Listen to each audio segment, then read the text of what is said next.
बहुजन सौरभ, बहुजनांच्या सामाजिक व सांस्कृतिक चळवळीचे मुखपत्र। नमस्ते, मैं एडवोकेट डॉक्टर सिद्धार्थ कामले, दैनिक बहुजन सौरभ का मुख्य संपादक। आज मुझे एक बहुत अच्छी चीज अच्छी लगी कि हमारे देश ने विरोधी मतलब लीडर ऑफ अपोजिशन ने अपनी पोजीशन क्लियर की कि हम लोग इजराइल के साथ नहीं है, अमेरिका के साथ में नहीं है। सोनिया गांधी जो कांग्रेस की इतने सालों तक की अध्यक्षा थी, बहुत बड़ा उसका कद है, और उसने कहा कि जब गाजा में हजारों लोगों को इजराइल मार रहा था, तब तुम क्या कर रहे थे? तुम कब चिल्ला रहे थे? तब वो तो लोग नहीं गए अमेरिका के में कुछ ये मांगने के लिए, हेल्प मांगने के लिए। अभी नेतन्याहू कैसे अमेरिका पहुंच गया, और जिस तरीका से ईरान ने उसको ये किया, पूरे के पूरे देश आज ईरान के साथ में है।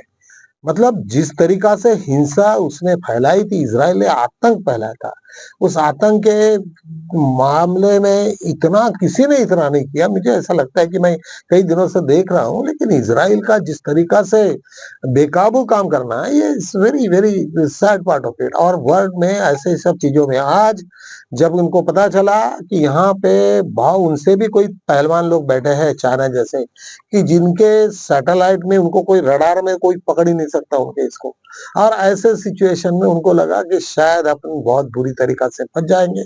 और ये सब सिचुएशंस को देखते हुए, लेकिन ये बात स्पष्ट हो गई, पूरे वर्ल्ड को स्पष्ट हो गई कि बीजेपी ये टोटली कांग्रेस और पूरा का पूरा अडानी को समर्पित है।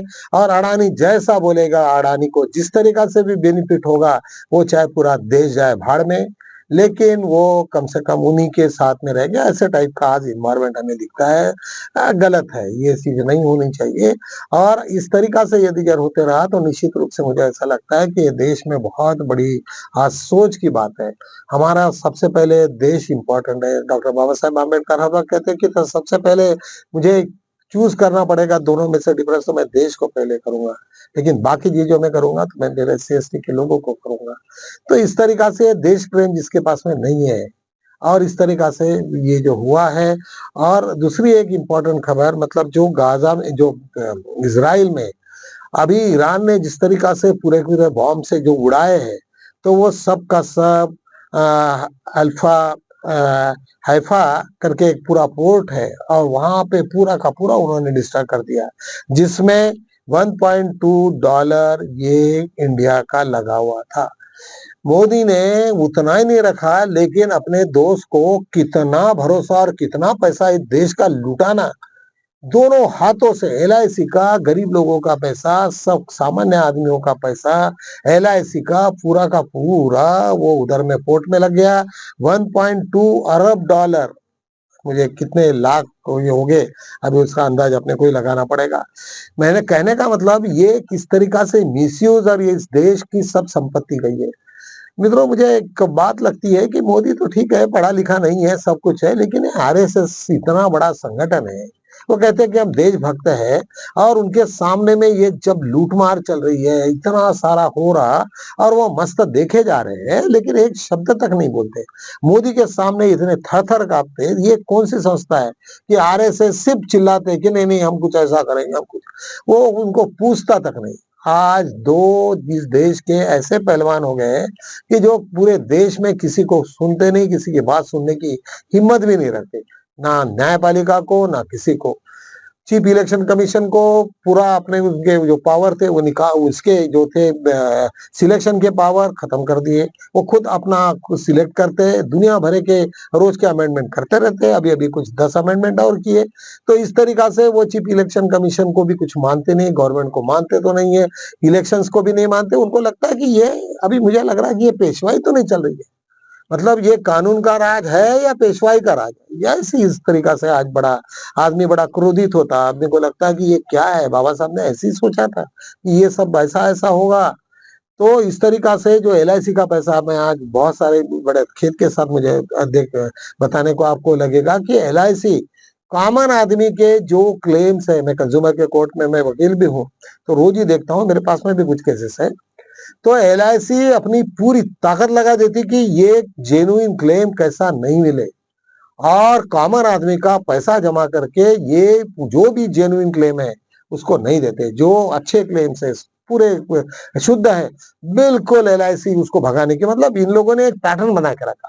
किसी ना किसी चीजों से को पकड़ के कॉमन आदमी को उलझन में डालो और उसके बाद में उनका पैसा मत दो। ये क्या ये है, ये कैसा देश है, ये कैसी बातें चल रही है, क्या हो रहा, और एक के ऊपर एक ये सब चल रहा है। आज भूषण गवई साहब ने, चीफ जस्टिस ऑफ इंडिया ने, एक सुमोटो कॉग्निजेंस लिया है कि ये इलेक्शन का जो अभी जो ये रिजल्ट ये दिए उन्होंने, लिस्ट दिए, लिस्ट देने के बाद में उन्होंने कहा कि नहीं देते, अभी नहीं देते बोले तो उन्होंने सुमोटो किया कि ये क्यों नहीं देते, क्या प्रॉब्लम है तुम्हें। और आज यदि जब वो उसी तरीका से जो फंस गए, उन्होंने सुमोटो दे के अभी सबके सब 1 जुलाई को मेरे ख्याल से उसकी और डेट फिक्स है। और ऐसे सिचुएशन में बीजेपी फंसेगी, अभी वो फंसेगी या उनकी ताकत इतनी लगती है कि वो जुडिशरी को भी वो जेब में रखते हैं या क्या करते हैं, इस तरीका से ये उनकी सब बातें चल रही है। ये देख के मुझे बड़ा दर्द होता है, बड़ा दुखी हूं मैं कि इस तरीका से कैसे कैसे चलेगा। आज जो जिस तरीका से हमारी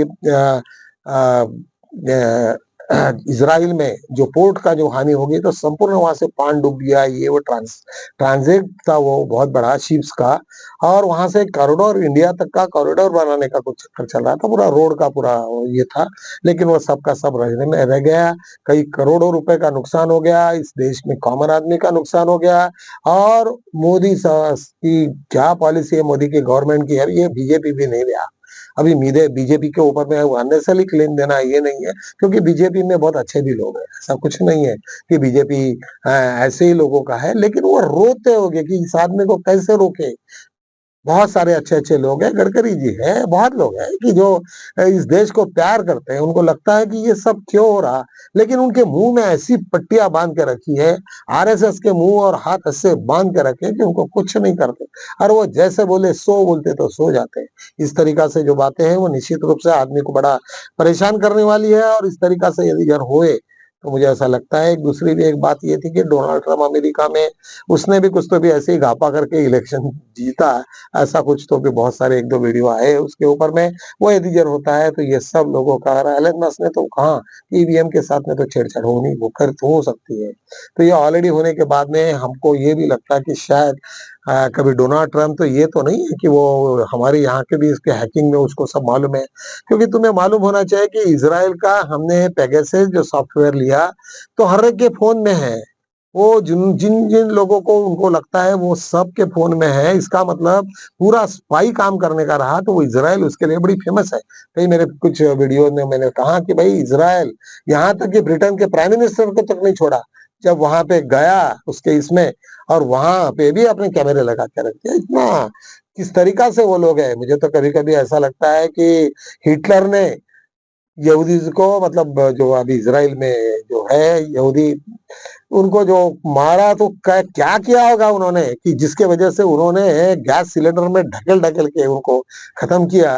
तो मुझे ऐसा लगता है अभी आज इज़राइल की जनता जब पूरे सभी तरफ से टूटी, तब अभी वो सब हाथ जोड़ के ये कर रहे हैं कि भाई अभी हमको बचाओ, नहीं तो हम पूरे के पूरे मर जाएँगे। सब फैमिलीज़, बच्चे सब अभी रास्ते पे आ गए, बंकर के नीचे में सब अपने-अपने अंडरग्राउंड है, और आज उनको लग रहा है, और अभी नेतन्याहू के दिन अभी बुरे चल रहे हैं। अमेरिका ने उनको भगा दिया, उन्होंने कहा कि नहीं है। सो मित्रों, ये सब सिचुएशंस को देखते हुए हमें नक्सल में मुझे आपको ये कहा, मेरा रोज का कुछ प्रयास रहेगा कि एक कुछ तो भी आज सुप्रीम कोर्ट में आज क्या-क्या चीजें हुई। तो आज के इसमें स्पेशली उन्होंने कहा कि भाई तुम एग्रीमेंट टू सेल करके बड़े खुश हो जाते हैं, ऐसा कुछ नहीं है। तुम्हारा टाइटल ऑफ प्रॉपर्टी का मतलब वो ट्रांसफर नहीं होता। वो तुम्हें स्पेशल जब तक तुमको प्राइवेट पोजीशन नहीं मिलता, और जब तुम रजिस्टर्ड करके वो उसका टाइटल ऑफ प्रॉपर्टी का तुम्हारा एक एप्लीकेशन भी उसके साथ में ये होना चाहिए। केवल तुमने ये कर दिया और वो एग्रीमेंट टू सेल कर दिया, और घर में और भी कोई रह रहे और घर में और कोई हो तो उसको तो निकालने का तो ये नहीं।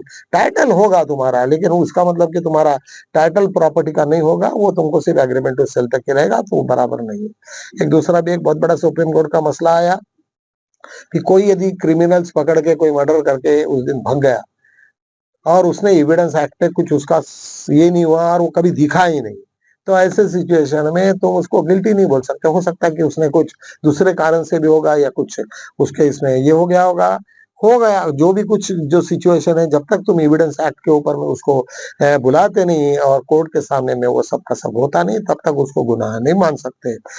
सेकेंडली एक fake inter counter counter encounter के बारे में भी ऐसी एक आया था। एक सिविल ड्रेस में एक इंचार्ज जो थे पुलिस के अफसर, उसने वो इनकाउंटर का ये किया, लेकिन वो सिविल में था। सिविल में होने के बाद में उसने वो नहीं कर सकते थे। सुप्रीम कोर्ट ने उसको काफी डांट लगाई है और उसके ऊपर में एक्यूज करके उसको कंटिन्यू किया। ऐसे बहुत सारी चीजें होते रहती है सुप्रीम कोर्ट में, तुम सब लोगों को मालूम होना चाहिए। तो इसलिए हमारा चैनल ये दोनों तीनों काम करेगी, ये आपको थोड़ी सी जानकारी भी देगी और कम शब्दों में, बहुत सारा लंबा खींचने की कोई जरूरत नहीं है और कम शब्दों में हम ज्यादा से ज्यादा जानकारी देने की आपको कोशिश करेंगे। इसी वीडियो के बाद में मैं कल मिलूंगा आपको फिर दोबारा। तब तक के लिए